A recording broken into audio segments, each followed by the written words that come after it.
Joel, please. Joel, please. Joel, please. Joel, please.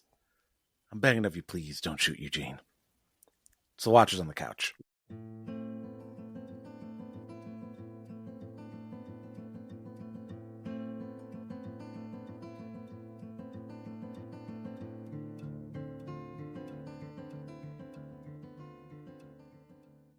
Welcome back to Watchers on the Couch. I'm Tim. And I'm Mike. And today we are covering The Last of Us Season 2, Episode 6, The Price. The price is wrong, Joel. So let's, for those of you who don't watch the show and you listen to the podcast, you're weird, but we'll give you the too long didn't watch.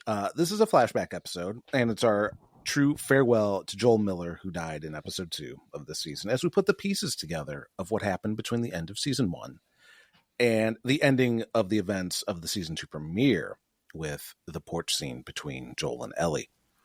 It's a compilation of Ellie's birthdays over the years and her relationship with Joel. So we start off 2 months after they returned to Jackson, following the incident with the fireflies in Salt Lake. It's her 15th birthday. She gives her a guitar because he promised to teach her how to play. And we also find out this is how Ellie fucked up her arm. She burns it on purpose to hide her bite.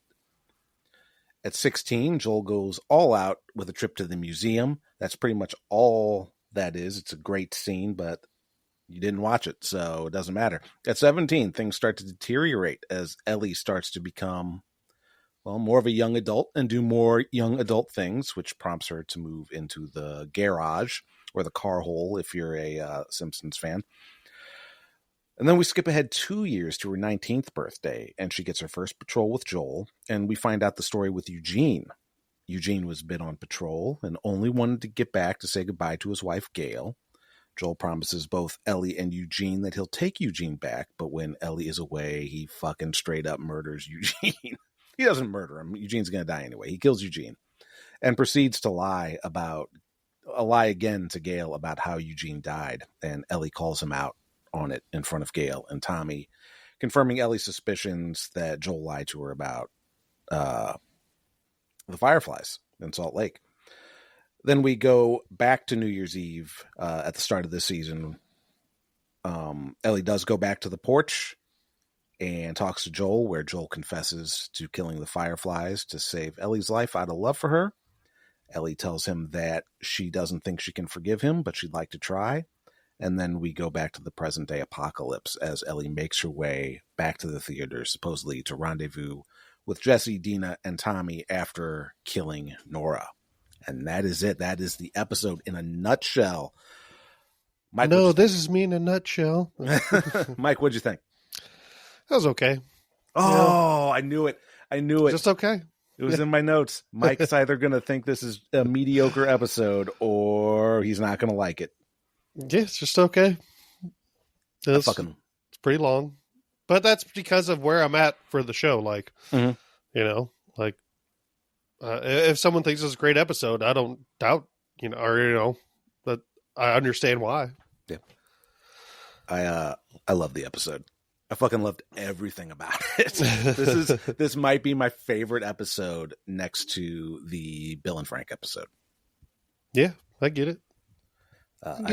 Like the writing was like nothing happened. Things happened when we find out what happens, but like in terms of action sequences, things like that, nothing that really furthers the plot along too much. It's very personal. And I love it. I like that break, especially if we go fucking ham next episode. Like if you binge watch it, this is a nice little like breath before shit gets real fucking wild. Yeah.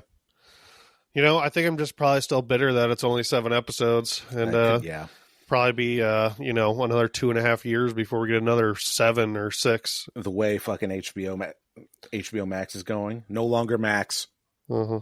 We're back to HBO Max.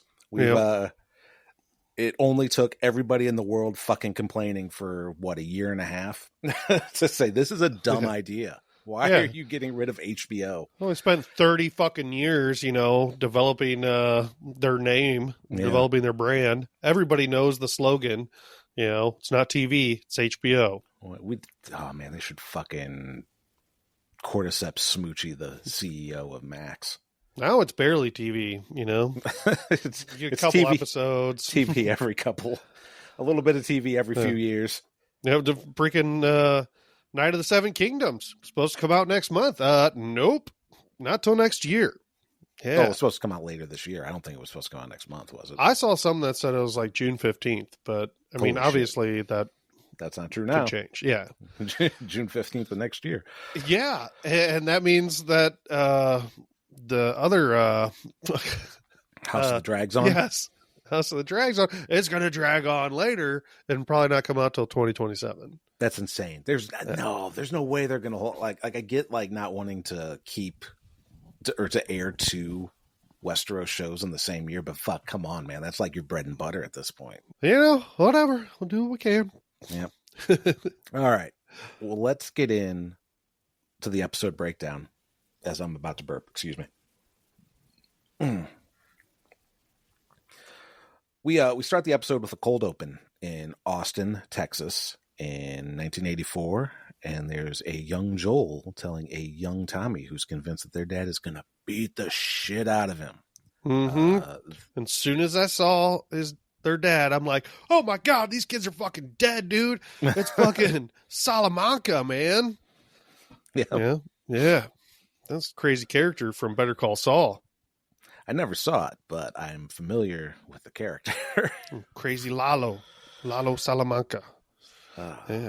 But yeah, you know, Tommy's like, I'm going to get the belt. And Joel's like, no, dude, I'm going to get the belt. The heavyweight championship belt. I'm going to get that from the top rope. Table. He's like, I'm going to defeat Bob Backlund for the heavyweight belt. That's right, in the main event. Because Bob Backlund was the heavyweight champ in 1983. Oh, well, there you go. Mm-hmm. So the dad comes in. Yeah, Joel tells Tommy that he's going to take the brunt of it. Go to your room. And sends Tommy to his room. Joel's dad comes in. Find out he's a cop. And he has 30 minutes before he has to be back on patrol. And Daddy Salamanca wants to know what happened. And Joel tells his dad that he was buying pot. The guy tried to rip him off and they got into it. But Dad knows better. Yeah, it's like, dude, did you at least plant some evidence? Like, it's like, I'm a cop. You got to plant evidence. I talked to the guy you beat up. I talked to the cops on patrol. What the fuck are you thinking? Damn it, what did I tell you, boy? You plant evidence. Wham! Wham! Joel tells Dad he's not going to hurt Tommy. And Dad proceeds to tell him a story about how his old man broke his jaw when he was 10 years old for stealing a candy bar. Joel's like, is that why you're so ugly, Dad? Oh. Bam, bam. It's a slamamanca. Joel's dad basically admits that he's not doing a great job, but he's doing a little better than his dad because he never fucking broke their jaw. I like that he tells this story. He's like, I ever told you when I stole a candy bar? Joel's probably like, oh my God, not the fucking candy bar story again. God, why are your fucking jaw shut now, please? Yeah. That's awesome. He was like, I didn't, at least I didn't break your guys' jaw. I mean, I hit you, but. I hit you. Maybe I went too far hitting you, but I never hit you like that. Anyway, drink this beer. I pull my punches. And Joel goes, never pull your punches with me. Who fucking told you to pull the punches? Grandma. So, yeah. Joel's dad's like, hey, I'm doing a little better than my dad, and when it's your turn to be a dad, hopefully you'll do a little better than me. And he pats his son on the shoulder, goes back to work. Or at least that's what they want you to believe. Off camera, he comes back in, puts his kid right through the table. Yeah.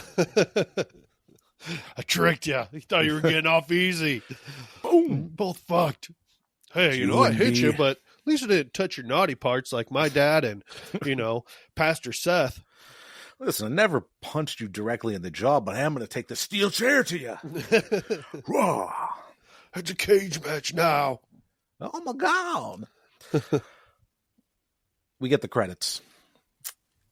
And then we start the show proper. It's 2 months after Joel and Ellie return to Jackson from Salt Lake, like I said.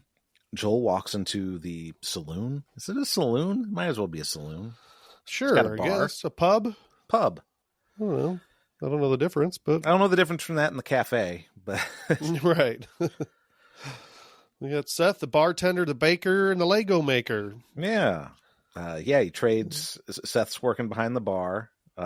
Trades a bag. Joel trades a bag of Legos. God damn, my grandkids are gonna love these. Yeah, right, Seth. We know what you're gonna do with those Legos. You're gonna use it to lure some kids into your house, He fucking blames. He's gonna blame it on his my grandkids are gonna love these. He has so many. He's got the Millennium Falcon. Yeah, He's right. Fucking back there. He loves Legos, Seth. Mm-hmm. We find out Seth used to be a cop, which figures. And then Seth is like, I can get what you want by Friday. Joel's like, no, I need it tomorrow.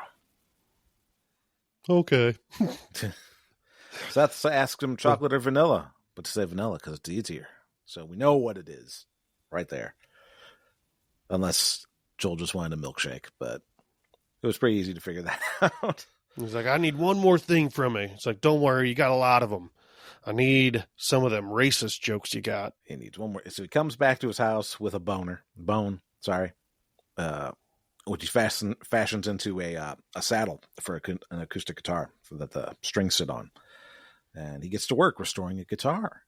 And he even takes a Dremel and carves a little picture of a moth from some of Ellie's drawings, which we'll find out a little more about later. But then you hear Tommy calling for Joel as Joel's admiring his awesome luthier work. It's like, shit, I should have made this for me. Yeah, I'm going to play this now. Tommy comes calling for Joel. We find out this is where Ellie burned her arm on a pot on purpose to hide her bite mark.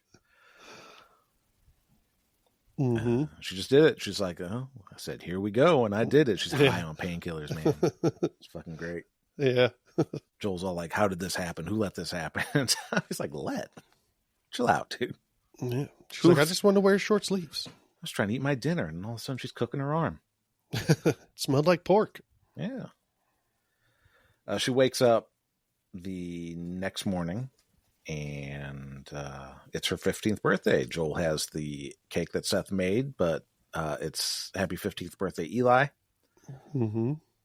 Yep. It says happy. Seth made it, so it says happy birthday, homo.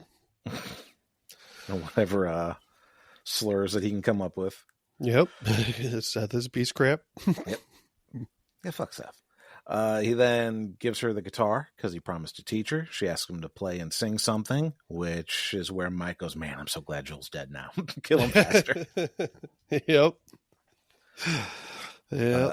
He's like, play Freebird. It's like, oh, no, can't do that. He's like, all right, I'll play this song. Happy birthday to you. Yeah. It doesn't cost the show any money, so. Not anymore. Public domain now. Yeah. Finally. He plays Spores in the Wind. There are so many spores in the wind. He begins to sing Future Days by Pearl Jam, which I didn't clock that this is what Ellie was starting to play last episode. Yeah, I didn't either. One, because I haven't played the Last of Us video game, and two, because I'm not the biggest Pearl Jam fan either. So, and it came out after 2003, so. Yes, a big deal. Because the song was released in 2013, which is before the outbreak in the game, but 10 years after the outbreak in the show. However, I saw somebody say that even in the outbreak in the game, that the album wouldn't have released yet. It came out that year, but it might not have been. It would have been like a bootleg or something. Who knows? Joel's good at finding tapes and stuff. Maybe he found a Pearl Jam tape, like, they already recorded it. Yeah, and wrote it like an early demo. Yeah, exactly. The Bootstrap Paradox. Some that never made it on previous albums. They're like, let's put it on this one. Yeah, I mean, fucking Tupac kept releasing albums. Right. That's what we're going with. Yeah. So apparently the writer of the game and the showrunner said, fuck it, put it in the show anyway, because who gives a shit? And the answer to that is a bunch of really annoying motherfuckers online, if you want the answer to that, because holy shit. See, I didn't hate this, though. Like, it was okay. Like, it didn't suck. Like, it was purposeful, and, it worked. It wasn't Take on Me. Right. So. Well, also, they weren't in a spot where a bunch of zombies could hear them and attack them. So, yeah, that's a big difference, too. Yes. He tells her that he understands why she did what she did to her arm and says, happy birthday. And then we are now 1 year later. It's only 1 year later. 1 year later. Joel and Ellie are out and about. Joel's taking her somewhere. She's trying to guess what he got her. Bow and arrow, water guns, dinosaur, a lotter of kittens. I don't. I guess she heard somebody say that, or thought somebody said that. Mm-hmm. Yeah. It's weird what she knows and what she doesn't know. Like, because there's still going to be cats, right? Mm-hmm. Like, not all the cats are gone. Maybe the cats will be everywhere. You'd think. Everywhere. There'd be no birds left. So, yeah. And he's like, anybody ever teach you about the birds and the bees? It's like, dude, you just played a song by a band whose name translates to come. I know about the birds and the bees. You just played the Jizz Boys band. All right, Jizz Boy. Disseminating cassette tapes all over the place. Because she's saying that, you know, Jesse started training. Jesse said that he'd start training Ellie, and Joel's like, yeah, you got something going on? I got a keen eye for those kinds of things. And Ellie's like, I don't think you do. Yeah, dude. You know what you're talking about. Yeah, but he agrees he'll consider letting her start training to go on patrols. And then they come across the dinosaur. He's like, welcome to Jurassic Park. In Jackson Hole, or outside Jackson Hole. And then she climbs up on the dinosaur. She sees there's a museum in the distance. Joel promises to take her if she doesn't fall off the dinosaur. And they go to the space area. Yeah. Going through the little space area, and around the corner, it's Stephen Hawking right in his chair. He's still alive. Yeah, still alive. My chair has been dead for a while. Thank God you came in. Except his chair might not be dead, because I'm gonna have a little rant in a little bit.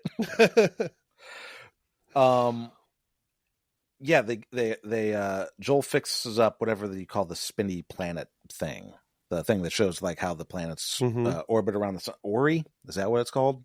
Ori, or something like that. Astrolabe. It's not an astrolabe. An astrolabe's like one globe.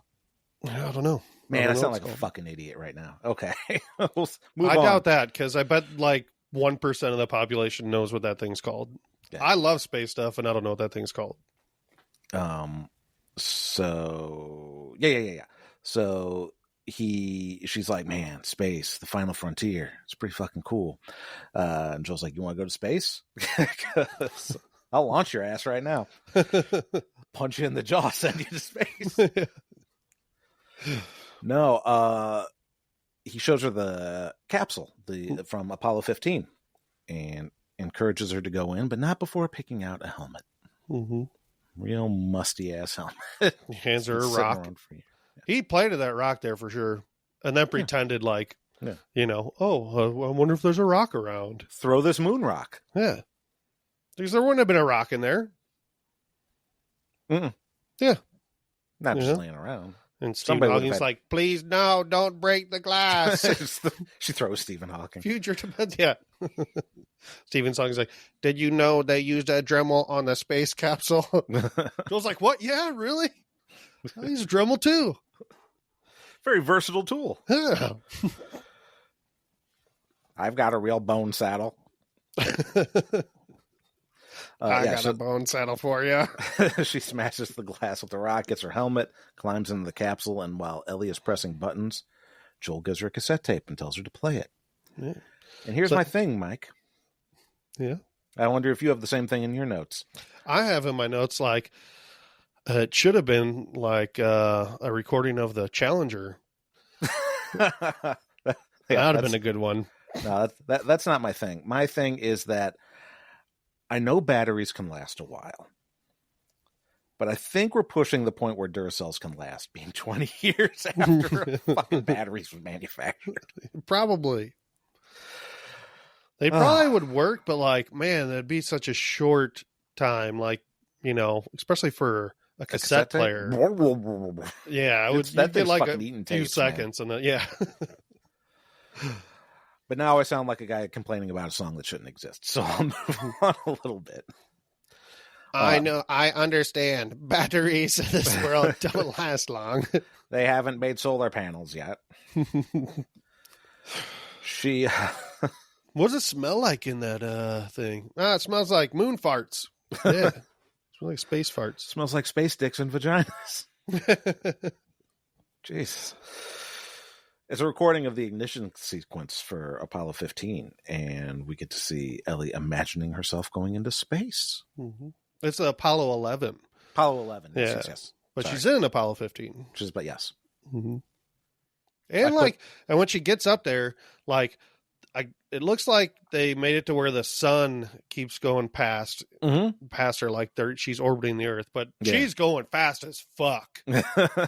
Like the ISS is going like almost 18,000 miles an hour, and they only experience in day and night about 16 times, in 24 hours. Holy shit. Yeah. Mike did his research. Yeah, he loves that space goes fast. I think she this must was a go cool real scene. fast. Yeah. Should have been playing the tape Rocket Man. Should have been like a Star Trek First Contact, where it's Steppenwolf's Magic Carpet Ride. Yeah. But I like to be. So yeah, they're heading back. They're heading back, and Ellie stops. Joel asks if she's okay, and she's like, yeah. She keeps walking, and the camera pans, and we see that she's actually looking at some actual fireflies floating around, lighting up. Dun, dun, dun. Yeah, fireflies that are out really early in the season. Yeah, I don't know if it's just because it's really shady over there, or...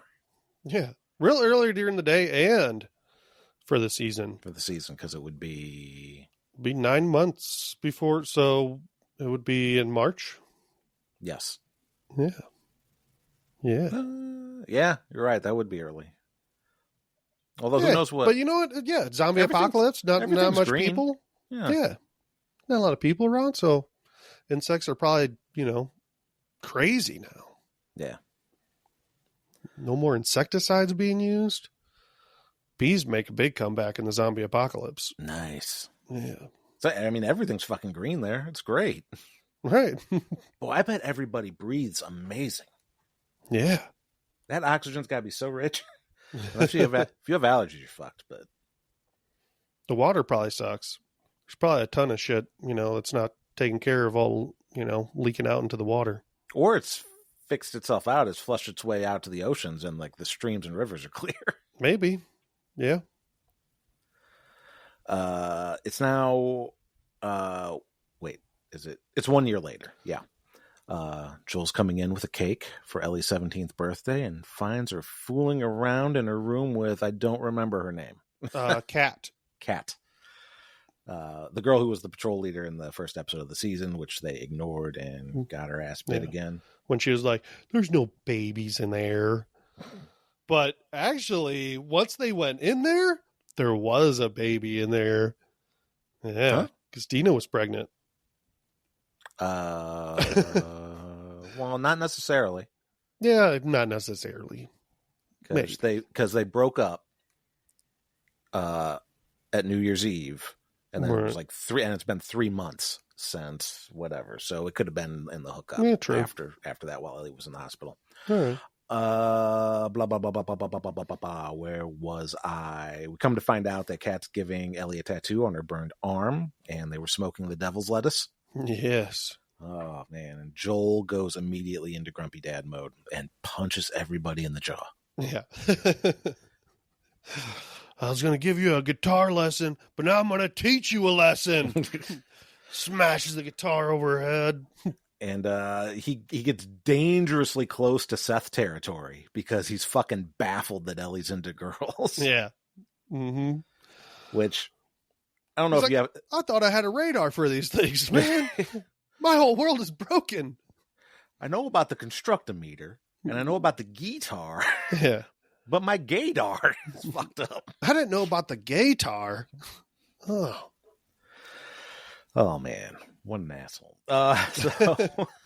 Honestly, I think he was just shocked. Like, he just had no idea. Like, it didn't even cross his mind. Well, he's like, I don't know if he's kind of come around, Eventually, but it's like, I don't know if he's being intentionally oblivious, but But he's like, you're having sex and experimenting with girls?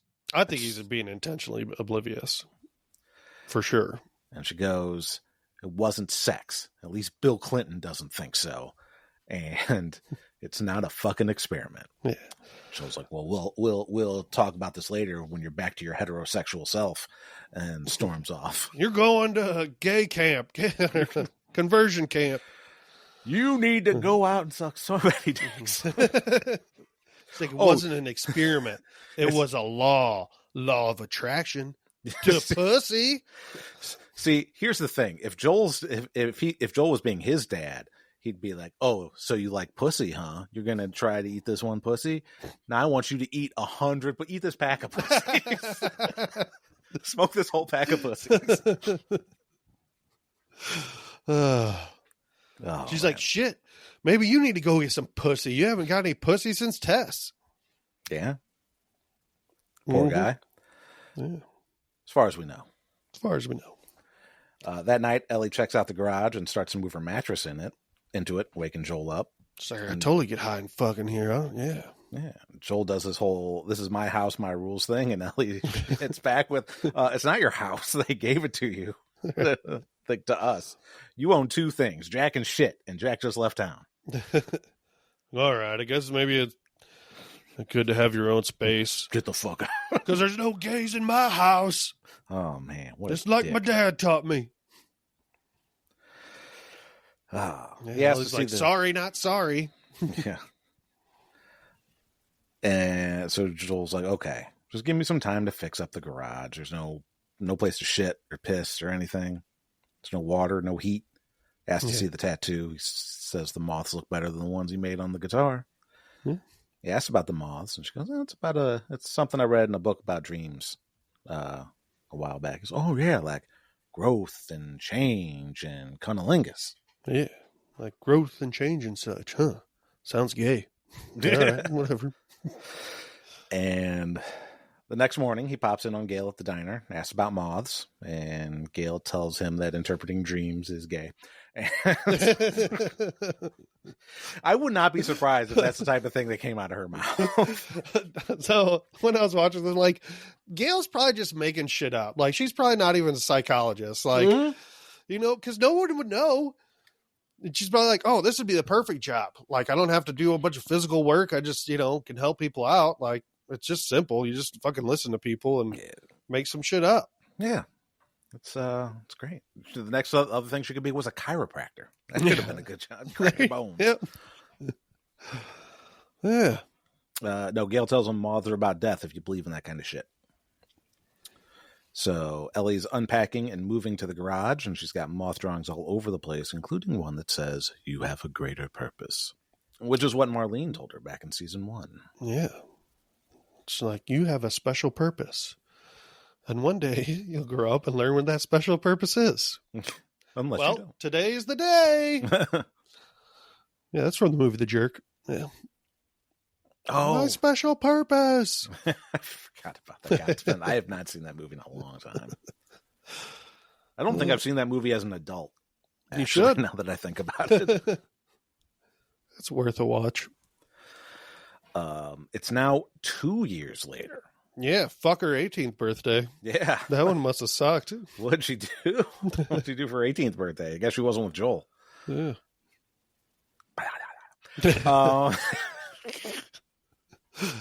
Then she's going over questions for Joel. She's like, 1, why are alligators so ornery?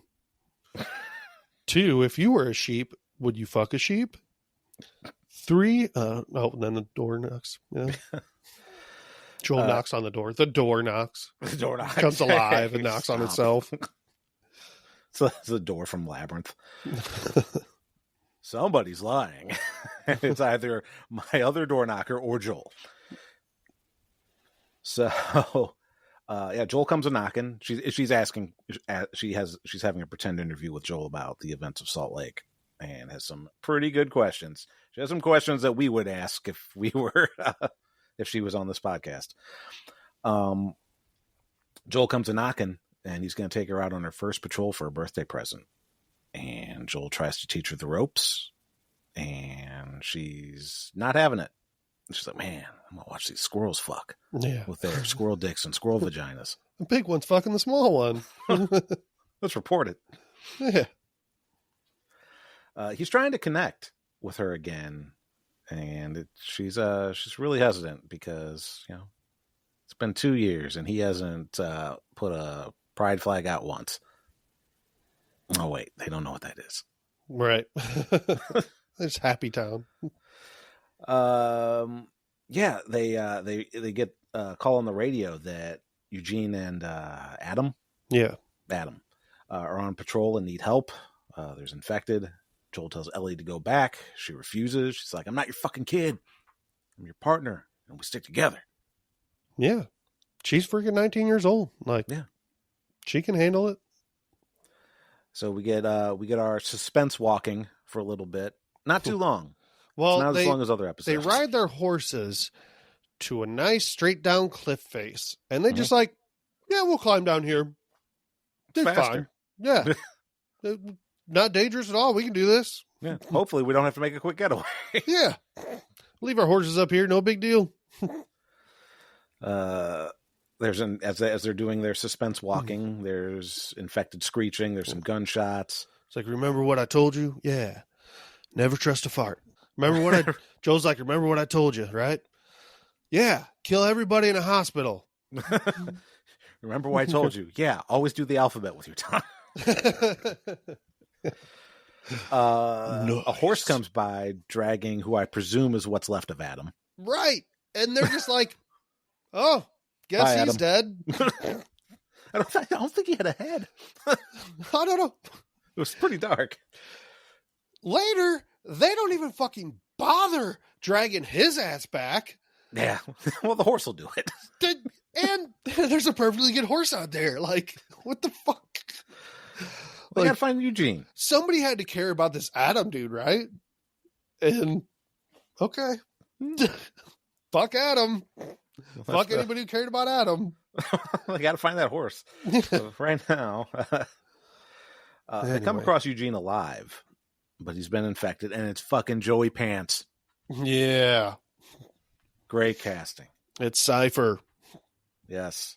Ignorance is bliss. He wants but he's not getting a steak. He is the steak. Mm-hmm. He's been bit. Are you infected? And that'd been funny if he was like, I'm just kidding. I'm so all right. I'm fine. Yeah. Yeah, he's bit though. Dun, dun, dun. Eugene figures he's got about an hour before he becomes a zombie, and he asks to have them take him back to the gate so he can say goodbye to Gail. And Joel refuses because he's a prick. I disagree, because he's like, we can't. Those are the rules. Yes. Because the town has rules. So Joel was going by the rules. Yes. So I don't think he did anything wrong. Yes. But anyway. He did not technically... His initial instinct to just kill the guy was not wrong. Right. What he did. His promise. Really, the only thing he did wrong was promise. Yeah. So, yeah, whatever. Promises, schmomises. Yeah. So, Ellie makes him do a little hand and counting test, which he passes. Yeah. Ellie concludes he has time. I don't know how Ellie would know that, because Ellie is immune. So, and how many people the only other person she's seen turn was a kid, and she was asleep for it. Yeah. And, well, I don't know. Who knows? Maybe this is just something they used to do, like in Fedra, because she had to do that. She had to do it a bunch of times. Yeah. And they made her hold her hand out before they let her go. Yeah. But maybe they have a better timing on it. I don't know. But it's still kind of silly. But and Eugene pulls a gun on him. He's like, nah. Which is clearly empty. Yeah. And he's like, you're empty. And he's like, oh, man. Well, in that case, pocket sand. It would have been a perfect time for pocket sand. Because Eugene is a nice old stoner guy. Yeah. He just wants to see his wife. There's nobody better in this show so far than Eugene. Except maybe Joel's daughter. Yeah. Yeah, Ellie concludes that he has time. They should take him back to see his wife. And Joel's like, fine, get the horses, and they'll meet up with her on the trail. She walks away and turns back because, wait a minute, I don't trust you. And Joel's like, I promise. Mm-hmm. I wish the scene went, I promise. I promise. I promise. And he and Eugene starts walking, and he leads Eugene to a riverbed where we, of course, conclude that Joel has no intention of taking Eugene back. He's like, so which way do I go? Go right. Right into my trap. You dum-dum. I wonder what would have happened if he knew where he was going.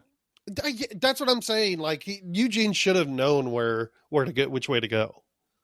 Well, right? That's his area of patrol. Like, I don't know. Unless it was his first time out in the area, but unless that's why Adam's along, because Adam knows the way. And Eugene's a fucking stoner. Doesn't know shit. Probably. Yeah. Poor Eugene, man. It's a pretty emotional scene. Eugene's like, not like this. Not like this. Yeah. Dude, I'll admit, I teared up at this scene. Oh, really? I did. I like this scene. Yeah, I didn't know. I don't know. I was like, shoot him. He's a crybaby. Joel's like, I don't understand Joel saying, like, if you really love someone, you can always see their face. Eugene's like, I do see her face. I see your mom's face. Oh, yes, your O face. Like, and Joel's like, bam. If you really love somebody, you can always see their face. Eugene's like, you are not as high as I am. I see lots of faces. Joel, you obviously don't smoke. You do not party, Joel. You do not get the good stuff like I do. Tommy would understand. Tommy would have taken me home. And apparently the cordyceps makes you cold. So that's something we learned. And Joel's like, Eugene starts whining and crying. And Joel's like, oh, does cordyceps make you a whiny little bitch boy too? Is that one? And Eugene's like, just you wait. You're going to be a whiny bitch soon too. Yep. And you don't even have cordyceps. But yeah, Joel offs Eugene. Ellie comes back to find him at the riverbed. And she is fucking pissed. Joel just should have said, he didn't have as much time as we thought. Yeah. See, also, all right, never mind. Because Joel shoots him. So I guess Ellie would have heard the gunshot and went that direction. Yeah. Because Joel went a different direction just to shoot him. Mm-hmm. So, but all right, never mind. I think, no, Just Shoot Me is another show. He could have said something like, he turned faster than I thought. Like, he came after me. He could have, scratched himself or something. Like, he said he was getting cold and confused. Like, that could have been enough of justification. Like, yeah, I couldn't trust it.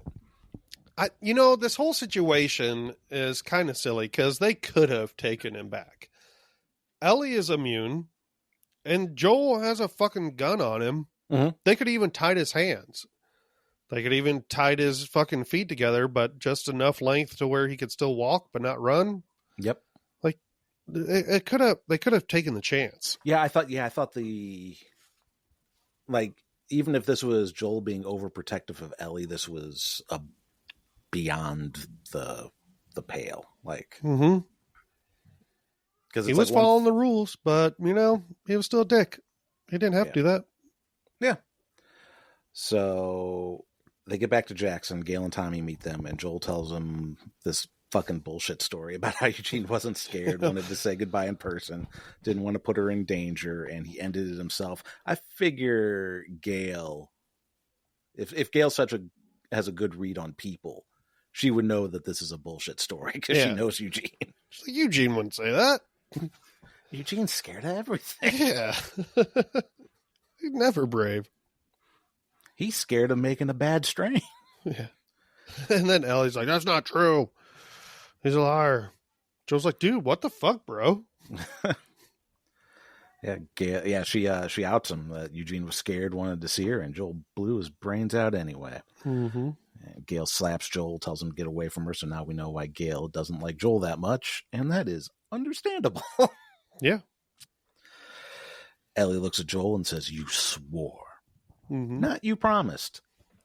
You swore. So she knows. She's figured out Salt Lake. Mm-hmm. Joel's a real dick. It's now 9 months later, and we're back at the New Year's Eve shindig. Joel is with Tommy and Maria. Tommy takes off with, I forgot the kid's name. Yeah, I don't remember either. I don't know if he has a name. No, he has a name. Tommy goes off and takes him away so he can beat his kid. I'm going to punch you in the jaw for falling asleep during that Little Sadie song. I was here to have fun. He ruined it. I love listening to old-timey Americana songs about men that shoot women. Wanted to hang out with Uncle Grumpy. Uncle Shooty. Maria tells him that Joel means a lot to the community and to her, and she didn't mean to sound ungrateful when he said that he was a refugee. And Joel said, "I don't have to live like a refugee." Then we get he said basically he's family, and anything he needs, if he needs help, they're there for him. Yeah. But it doesn't matter because he'll be dead tomorrow. Just think of us as like the Olive Garden, you know? You're your family. When you're in Jackson Hole, your family. When you're in the Olive Garden Church of Jackson Hole. Then we get the Seth altercation, which we all know what happens. Seth says some homophobic slurs and... Mad for making cakes for the gays, you know? Heard this story before. I didn't know I was making a rainbow cake. And then that's when Seth calls him dykes, and Joel pushes him over because he's like, only I can say that. Yeah. Yeah. Anyway. Seth and Joel should just make out. They should. Yeah. They're like both that, probably a little gay. That American Beauty scene between Joel's just dripping rain outside of Seth's garage. Oh, God. Oh, man. Yeah, we get to the porch scene that ends season 1, where Joel's there with his guitar, and Tim called it. Ellie does come back, and it's he's like, "I had Seth under control. Don't ever take me off patrols again." They talk about Dina a little bit. Joel says, drinking his coffee. Yeah, he's like, "I had to trade. You don't know what I had to trade for that." Also, it was your dirty undies. I traded them. Sorry. I traded feet pics. Yeah. Seth really likes them. That's how I got your cakes. People who came in last week, and where did they come in from? Where's this coffee coming from? Are they still growing coffee? No. This shit's just left over, man. Oh, no. That'd be hard to get coffee, because you probably there's not a lot of spots that coffee's grown. Yeah. And that's even changing with climate change. Like, it's getting harder to grow it. Yeah. In certain spots. Well, maybe it moves north. Maybe you can grow coffee. Maybe the fireflies come out early, and you can grow coffee in Oklahoma. Yeah. If you mix it with cordyceps, it grows anywhere. Yeah. You probably grow it in a greenhouse, right? Yeah. Actually, you probably could. Wouldn't be a lot of coffee, though. But yeah. It's like, oh, so Dina, huh? You hit that yet? It's like we had one smoochie, no tendrils. Yep. A little bit of tongue. She's like, "You're such a fucking asshole." And we get into confession time. She basically tells him she knows what happened at Salt Lake, but she wants to hear it from him. If he lies once, man, they're fucking done. He's like, "All right, I'll tell you. I actually wrote a song about it. Here, listen." And Joel plays a song about everything that happened. That should happen more often in this show. Yeah. Should just be all songs. Should be a musical. Yeah. Marlene spoke in the hospital today. I shot Marlene in the face. I'll call you daughter. I shot her with a big shotgun. All right. So, yeah, she asked him the question. Is that the cum band, Joel? Joel? You really like this cum band. Jizz Boys. I'm going to only refer to Pearl Jam as the Jizz Boys. The Jizz Boys. All right. Yeah, he starts asking the questions. And Joel doesn't really. It's kind of a nod. So, like, if you're if you don't have closed captioning, or if you can't see the screen and you rely on screen readers, fuck. He's like, were there other immune people? Joel shakes his head. Joel doesn't know that, but there was at least no other immune people at the hospital. All right. Were there raiders? Joel shakes his head. Could they have made a cure? Joel hesitates, but he eventually nods. Now, here's my thing. There's no way to know that for sure. Right. They know they can study to see if they can make a cure, but could they have made a cure? That could is doing a lot of heavy lifting. Mm-hmm. So they could have just chopped her up. It's like, well, this isn't going to work. Maybe he would have. Maybe he could have elaborated on that, but he was so emotional that he couldn't. The only thing he was Eugening. He was Eugening for sure. But then even if you made a cure, what? No. Joel nods. Oh, and did you straight up kill the fireflies and Marlene? She doesn't say it, but she starts it. And Joel nods and he says, making a cure would have killed you. And Ellie says she was supposed to die. That was her greater purpose. And her life would have had meaning and mattered and stuff. And Joel screwed her over and everyone else. And it's like, well, one, we should have clarified if you dying was okay when we started off on this journey. Right. Because lack of consent is, they didn't make you sign any fucking paperwork. Mm-hmm. But again, even if they made a cure, how are they going to manufacture it and how are they going to distribute it? I don't know. That smart doctor guy knew, so that whole plan. They could have made it happen. That's just. And then again, is it only if you get bit? Can they shoot you up with something and give you a vaccine that makes you not turn? Because that doesn't help the fucking bigger apocalypse problem. Because what you need is a fungicide. You need weaponized tough actin tenactin. I think it was going to be to make people immune to it, even before you'd get bit. Because Ellie was immune before she got bit. Yes. So that's what I'm thinking, that it would make you immune if you did get bit.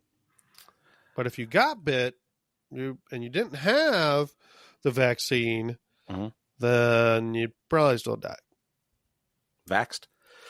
No, I guess you wouldn't because Ellie doesn't. So, yeah. So either way, you're probably good, right? Yeah, duh. I mean, unless you get torn apart by them. I don't know what I'm saying right now. They can't vaccinate you against getting torn apart. Yeah, that's true. Yeah. Can you bring people back? Is it still people inside there? That would be the better question. Yeah. Maybe we'll find out later. Maybe that's part of this Last of Us story. That we find out, everybody that's affected by the cordyceps they're still there, their brain's still there, but they're locked in. Yeah. Like somebody who's in a coma but can hear everything. I don't know. All I know is that even in a world where a AA battery lasts over 20 years, manufacturing and distributing a vaccine is going to be hard. Yeah. But Joel says he'll pay the price for what he's done because she's going to walk away from him. But he says he'll do it all again. And Ellie says it's because he's selfish. And Joel says it's because he loves her in a way that she doesn't understand and maybe never will. Yeah, maybe you never will, because, can't have kids because you're, gay and stuff. But if someday she does have a kid of her own, maybe she'll do a little better than him. And now, Ellie's "I'm going to be a dad" line makes sense. Mm-hmm. So, I guess. Right. All right. She's gonna be the better dad than Joel. Yeah. It could have been intentional. It could have been not intentional. But I like to think, because the writing on the show isn't bad. There's some problems, but I feel like such a weird line, like I'm going to be a dad, would this makes sense to me. This seems like an intentional. Yeah, I see it. But Ellie says she. But Ellie, this whole time, Ellie doesn't even give him a single thank you. Not once. Have you even said thank you once? Yep. Can't she put on a suit, Joel? Yeah. Oh. Ellie says that she doesn't think she can forgive him for not wearing a suit. But she would like to try. Yeah. And that's it. Those are the final words that Joel and Ellie speak to each other. Before Joel gets beat to death and stabbed in the neck with a broken golf club. That very last line was, I think, the most important part, because that she was going to try to forgive him, repair the relationship. Like, she was still ready to have a relationship with Joel. So, well, yeah, because if otherwise, why get revenge? Yeah, but even if she hated him for that and wouldn't forgive him at all, like, was never going to forgive him, like, I don't know, I'm sure she still, like, cared about him and the things he did for her in the past. Yeah. Then we come back to the present day in the rain as Ellie makes her way back to the theater in Seattle after presumably killing the shit out of Nora. Where Dina is dead from a poison arrow. Oh, no. Yes. And then Jesse's going to be like, motherfucker. Because, like, well, Ellie's going to go in there like, what? She's dead? No, she was pregnant. We were going to have a family. Just like, what the fuck? She was pregnant with my kid. Oh, then he's going to be super pissed. And, then they're going to have, like, infighting. And And then Jesse's not going to pull his punches, and he's going to break her jaw. So somebody's got to hit you like that. Going into like some of our other bits, like our what the fungus moments of the week. My biggest thing is the batteries in the walker. I don't get it. How do they last? Not even the song that's not supposed to exist for another that never existed. It's the batteries. My biggest what the fungus moment is them not even giving a fuck about Adam. Yeah, that's a pretty big one. I'm like, well, fuck that guy. We're just leaving him out in the woods. I'm assuming the horse knows its way home. I guess. Standout scene. For me, like, it's hard to choose just one. The porch scene is likely the biggest favorite for the people familiar with the game. That would be my scene.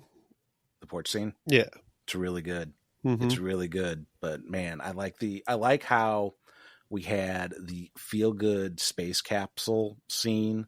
Yeah, a lot of people like that, and people who I've heard that have played the game really love that scene. Like, it's one of their favorite scenes in the game, and they like did it like apparently just like the game and stuff.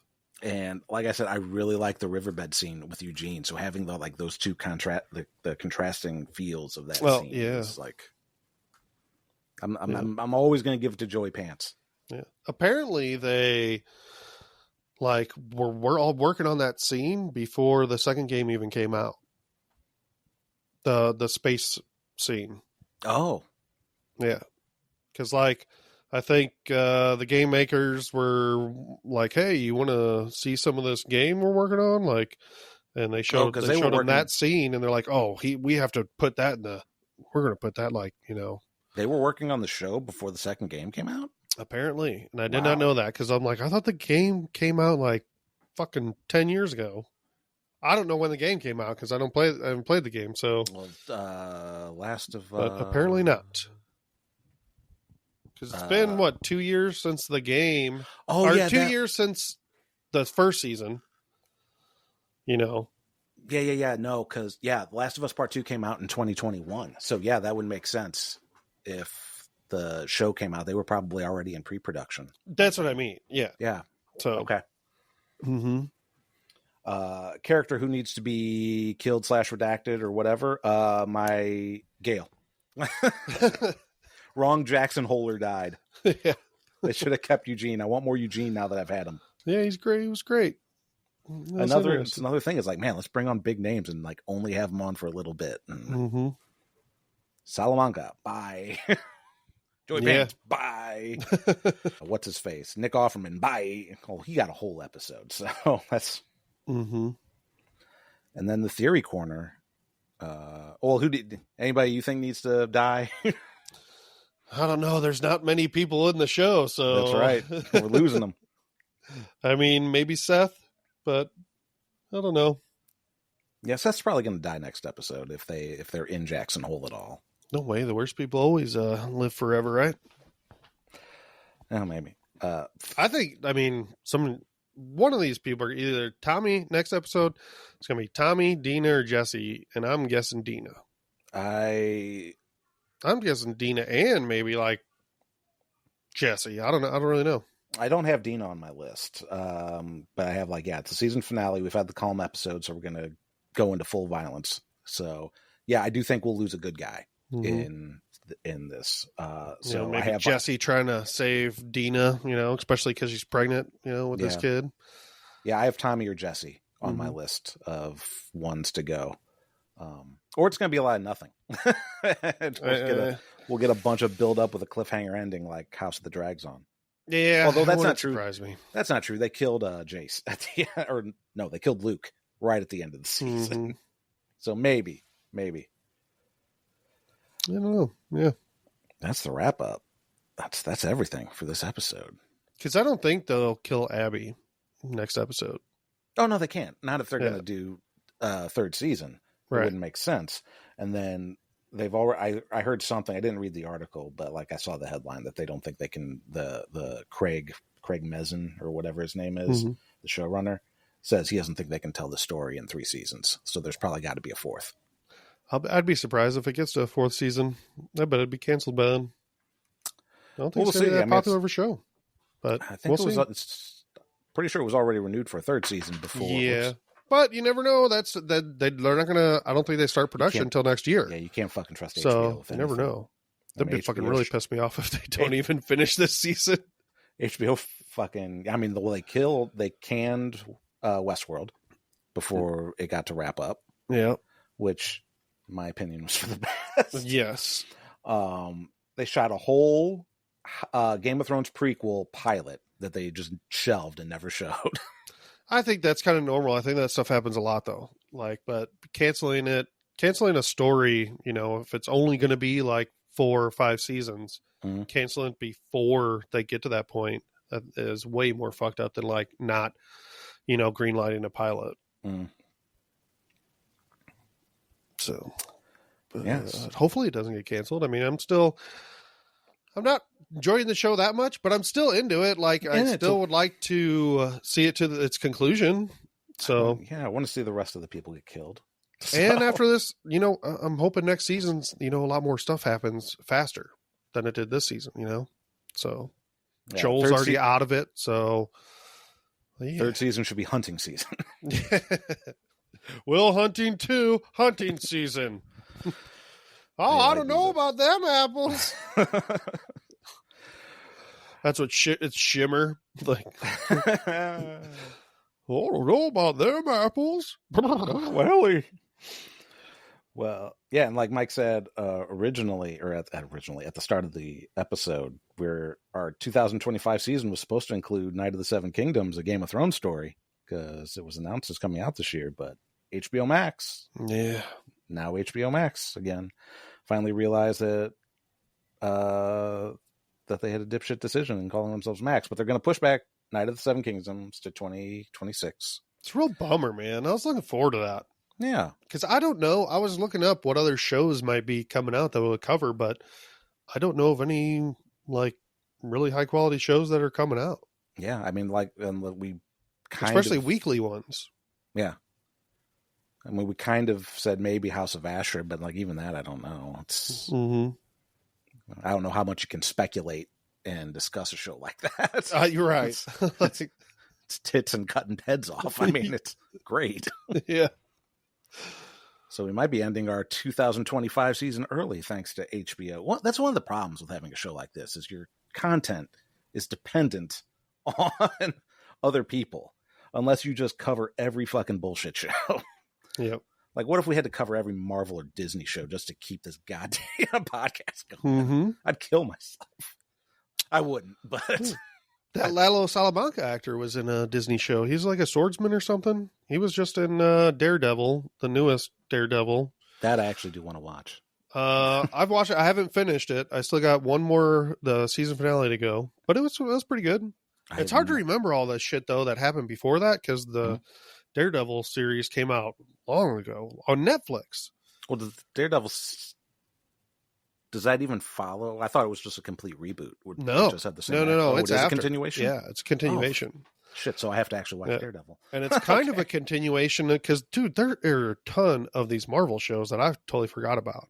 Yeah.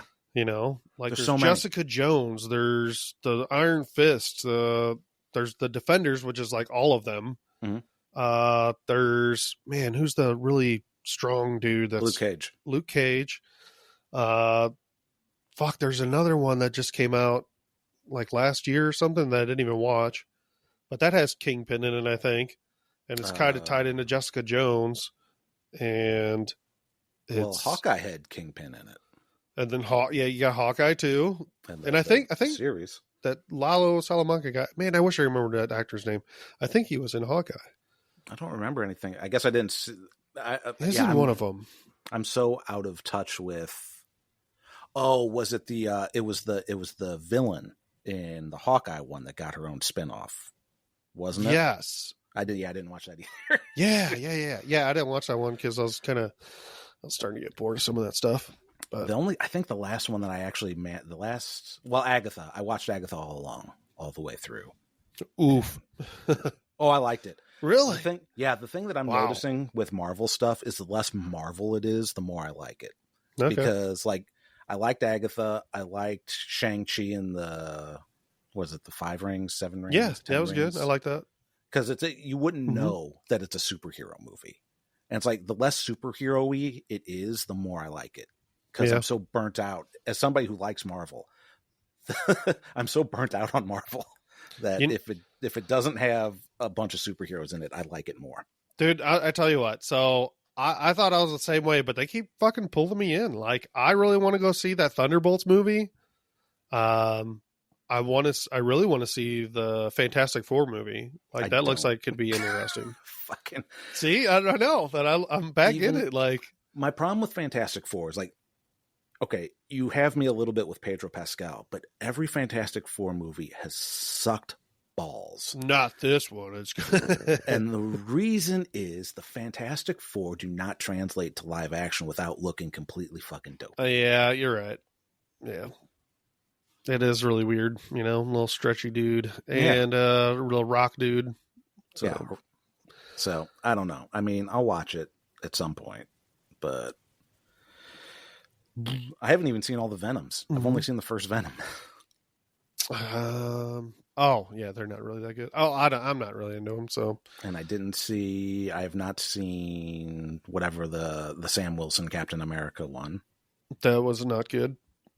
I didn't think it was good. But I'm still in the Marvel stuff. I am hopeful. Well, the Thunderbolts one, I like some of those characters that are in it. So yeah, that was the one thing about the Black Widow movie was that the supporting characters are way better than the movie was. Yes. That's the only part I liked about the Black Widow movie, because it got pretty ridiculous. Like she doesn't have superpowers, and she did stuff like she kind of had superpowers, and like she fell off a fucking 10-story building and fell in all these air ducts and shit, and then was still okay. I'm like, no. What? Why even put her in that situation? Yeah, if she could fall down like that, she could have survived that fall in Endgame. Right. But I was going to say the only other Marvel show that I finished was Moon Knight. That one was, I liked that one a lot. Yeah. I was hoping they'd have another season of that soon. But I didn't finish. I like didn't finish that Miss one. Marvel. I didn't finish She-Hulk. I didn't even bother with Secret Invasion. Oh, yeah. I don't even remember if I finished it. That was bad. She-Hulk was bad. Yeah. And then the Star Wars ones, I think I finished Kenobi. And The Mandalorian and Boba Fett, but like Ashoka, I have not watched. Acolyte, I bailed on. Like, I think I have like 3 episodes left, and I was like, nope, this show's. Yeah, the Star Wars stuff, I'm not getting into. That one I am falling off pretty hard because I haven't watched the new season of Andor. I don't think I finished the last one. Yeah, but Loki was really good. Did you watch that? Oh, I did. Yeah, Loki's, that was a good one. The OG. I'll watch Vision Quest when it comes out. That's because Tom Hiddleston is fucking great. Yeah. A non-Marvel movie I want to see is I think Mission Impossible. The last one comes out. Did you know I have not seen a Mission Impossible movie since the second one? Whoa! In the theater, man, I've never seen 3 or any of the ones after that. Did you stop? You haven't seen 3? I've not seen 3. The second one was the last one you saw. The second one sucks. I know. That's why I stopped watching them. Once everybody started pulling their faces off. I'm like, the second one was the worst one. They get better. Like, okay. Yeah, they all get better. Like the third and fourth one are really good. Like, I forgot which one is like one of the best ones. It has that one dude that died heroin overdose. Shit. Philip Seymour Hoffman. Yes. Yeah, he was really good in that. That was one of the best. He was ones. really good in everything. Yeah, he was really good in that. That was one of the best Mission Impossibles. All right, you've sold me. We'll do Tim hasn't seen for watchers on the couch. Sorry. That'll be what we do. We watch things that we'll do rewatchers on the couch, and Tim hasn't seen. We'll talk about Mission Impossibles. All right. Well, I got to go. So, let's see. Blah blah blah. If you have any ideas about what you would like us to cover for 2025, you can feel free to let us know. Comments on YouTube, Blue Sky, or email us at mailbag@watchersonthecouch.com. Until next time, I'm Tim. I'm Mike. And our watch is ended. Don't burn your mushroom tip on a pot. That's right. Bye. I just wanted to wear short condoms.